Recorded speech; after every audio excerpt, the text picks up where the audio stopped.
So இப்போ ரீசெண்டா ஓடிடில release ஆன ஒரு மூவியை பார்த்தேன் and it was really mind blowing.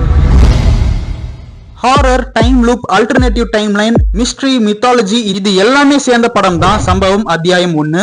Literally படம் ஸ்டார்டிங்ல இருந்து எண்டிங் வரைக்கும் எந்த ஒரு லேக்குமே இல்லாம அவ்வளோ த்ரில்லிங்கா இருந்துச்சு.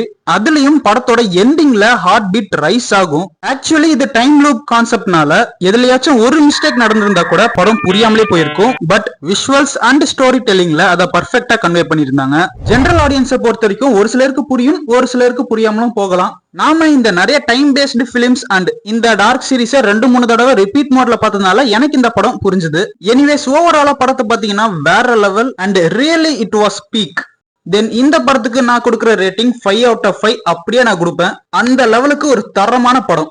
படம் வேற மாதிரி இருக்குதுண்ணா, இது எல்லாம் மாறி இருக்குதுங்க, மஜாவா இருக்குது படம். சம்பவம் அத்தியாயம் 1 இந்த படத்தை பார்த்தவங்க உங்களோட தாட்ஸ் அண்ட் லிஸ்ட மறக்காம கமெண்ட்ல சொல்லுங்க. ஆல்சோ இன்னும் இந்த படத்தை பார்க்காதவங்க மறக்காம செக் பண்ணி பாருங்க. ஜியோ ஹாட் ஸ்டார்ல தமிழ் டப்பிங்லயே இருக்கு. அகைன் நான் முன்னாடி சொன்ன மாதிரி தான், it is Worth to watch.